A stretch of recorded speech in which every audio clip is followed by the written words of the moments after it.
Hii ni Mkupa TV. Hakikisha unakuwa mtu wa kwanza kabisa kupata taarifa mbalimbali za kitaifa, kimataifa, burudani na michezo kwa kuwa mtu wa kwanza kusubscribe, kucomment, kushare pamoja na kulike Mkupa TV kwenye ukurasa wa YouTube.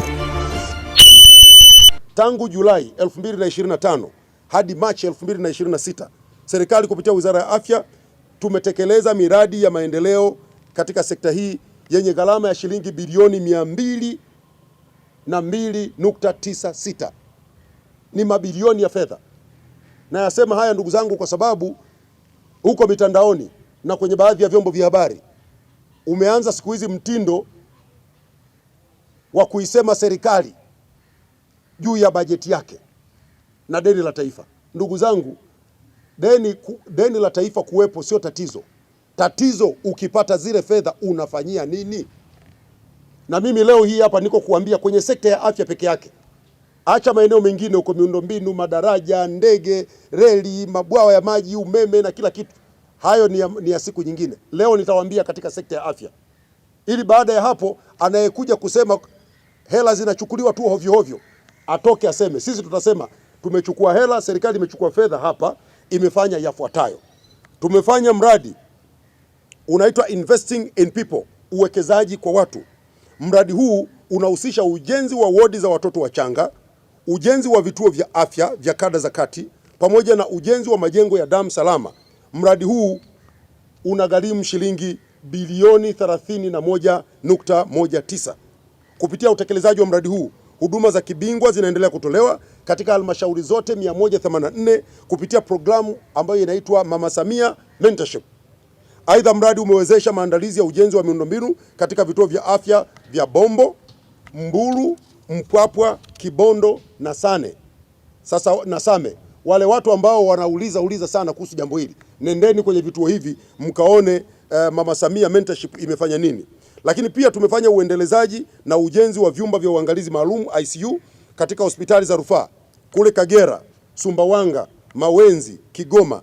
Vile mradi umewezesha ununuzi wa vifaa vya SBBC kwa ajili ya kuimarisha huduma ya damu salama.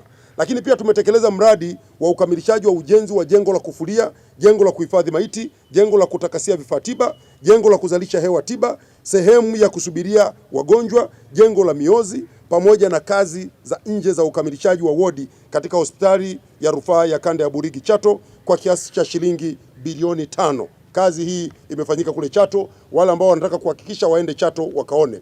Tumefanya mradi wa ujenzi wa hospitali ya mama na mtoto katika mkoa wa Dodoma ambao unatarajiwa kugharimu shilingi bilioni 8.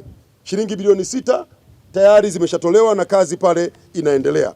Tumefanya uendelezaji wa miundombinu ya uimarishaji wa hospitali za rufaa. Serikali kupitia Wizara ya Afya inaendelea kutekeleza miradi mbalimbali ya ujenzi na uboreshaji wa miundombinu katika hospitali za rufaa za mikoa kwa lengo la kuboresha huduma za afya, hususan huduma ya mama na mtoto, wagonjwa wa nje yani OPD, ndio kama wodi hii hapo unapoona mbele yangu, wagonjwa wa ndani yani IPD, huduma za mionzi, ICU, EMD kwenye majengo ya dharura, huduma za dharura, pamoja na miundombinu ya damu salama. Sasa naomba, kwa sababu watu wengi watasema Msigwa unatupanga, naomba nitakapotaja kila mkoa walioko kwenye huo mkoa, nendeni kwenye hospitali ya mkoa mkaangalie. Kagera tunafanya ujenzi wa kituo cha umahiri kwa ajili ya matibabu ya magonjwa hatarishi na milipuko, yani isolation center, kwa gharama ya shilingi bilioni 5. Kisarawe Pwani, nendeni mtakuta ujenzi wa kituo cha umahiri kwa ajili ya matibabu ya magonjwa hatarishi na milipuko. Tumepanga kutumia pale shilingi bilioni 6. Hivi ninavyozungumza nanyi, kazi ya ujenzi inaendelea, tupo 53%. Mlioko Tabora, tunafanya ujenzi wa hospitali maalum ya huduma za utengano kwa gharama ya shilingi bilioni 5. Fedha hizi zote zinatoka katika serikali ya Jamhuri ya Muungano wa Tanzania. Hospitali ya rufaa ya mkoa wa Tanga Bombo, tunajenga jengo la huduma za mama na mtoto, yani maternity complex, kwa gharama ya shilingi bilioni 6. Nendeni mkaangalie. Walioko mkoa wa Dodoma hapa, kuna ujenzi wa jengo la kuhifadhia maiti kwa gharama ya shilingi bilioni 2.5.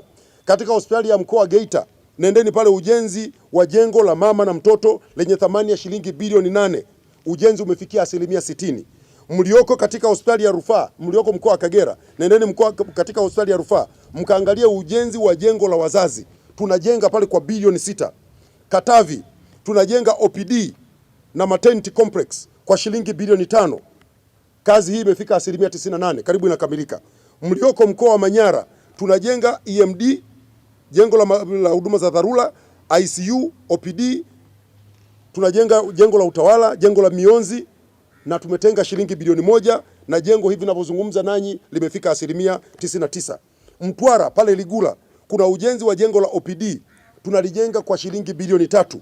Mlioko mkoa wa Mara, nendeni katika hospitali ya kumbukumbu ya Mwalimu Nyerere, awamu ya 4 ya ujenzi wa hospitali hii imefika 95% na imeshaanza kutoa 98% na imeshaanza kutoa huduma.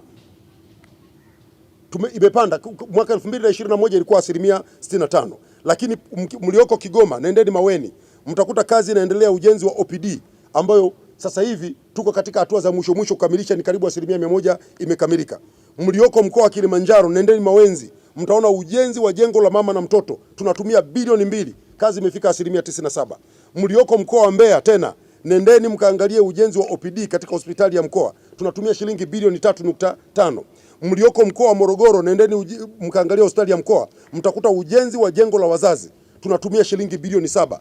Mlioko mkoa wa Arusha, nendeni Mount Meru, mtakuta ujenzi wa jengo la kulaza wagonjwa IPD, wagonjwa wa ndani, tunatumia shilingi bilioni 6. Mlioko mkoa wa Mwanza, nataka kila mtu kwenye mkoa wake akaone, mkoa wa Mwanza pale Sekoture tunajenga OPD shilingi bilioni 5.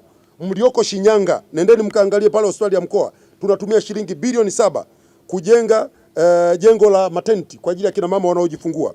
Mlioko hospitali ya mkoa Simiyu, nendeni pale mtaona ujenzi wa jengo la mama na mtoto, tunatumia shilingi bilioni 1.06, tumefika 96%. Mlioko hospitali ya mkoa Lindi Sokoine, kuna awamu ya 3 ya ujenzi wa jengo la OPD imefikia 5%, kazi inaendelea. Hospitali ya rufaa mkoa wa Songwe, mtakuta kuna jengo la mama na mtoto, tunatumia shilingi bilioni 3, tumefika 62%. Mlioko hospitali ya Sumbawanga mkoa wa Rukwa, kuna jengo la damu salama, tunatumia shilingi bilioni 2.14, kazi imefika 67.5. Nimetaja kila mkoa ili kila Mtanzania popote alipo aende akajionee kwa macho yake, msisubiri kuambiwa, kwa sababu wako watu wengi wanapita mitandaoni wanapotosha wananchi. Wanataka wananchi muamini kama vile serikali hakuna kazi inayoifanya, lakini kazi zinaendelea. Fedha zinazotengwa zinaelekezwa kwenye maeneo mahususi kwa matumizi sahihi. Na ni kweli kwamba inawezekana katika baadhi ya miradi kukawa kuna ufujaji wa fedha. Sheria zipo, hatua zinachukuliwa na watu wanachukuliwa hatua. Lakini ndugu zangu wa Tanzania, fedha zinaelekezwa kwenye miradi na matokeo yapo, nendeni mkaone. Serikali katika mpango wake imeanza mkakati wa kuroll out huduma ya bima ya afya kwa wote.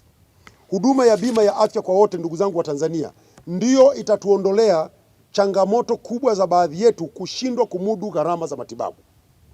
Bima ya afya kwa wote tumeanza utekelezaji, japo tumeanza kwenye makundi, kwenye kaya maalum zisizokuwa na uwezo. Lengo la serikali ni kwamba twende kwa nchi nzima. Kadiri tunavyokubaliana, ninachowaomba Watanzania, tutakavyokubaliana namna ya uchangiaji, kwa sababu bima ya afya ni uchangiaji. Naomba niwe clear, bima ya afya ni uchangiaji, duniani kote ndivyo ilivyo.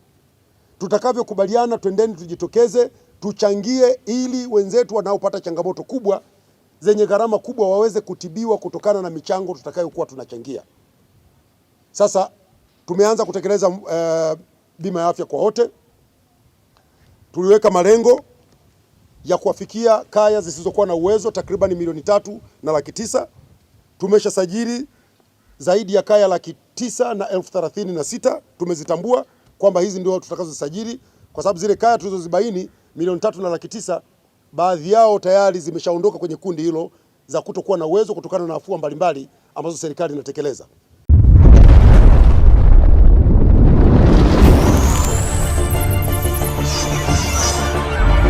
Hii ni Mkupa TV. Hakikisha unakuwa mtu wa kwanza kabisa kupata taarifa mbalimbali za kitaifa, kimataifa, burudani na michezo kwa kuwa mtu wa kwanza kusubscribe, kucomment, kushare pamoja na kulike Mkupa TV kwenye ukurasa wa YouTube.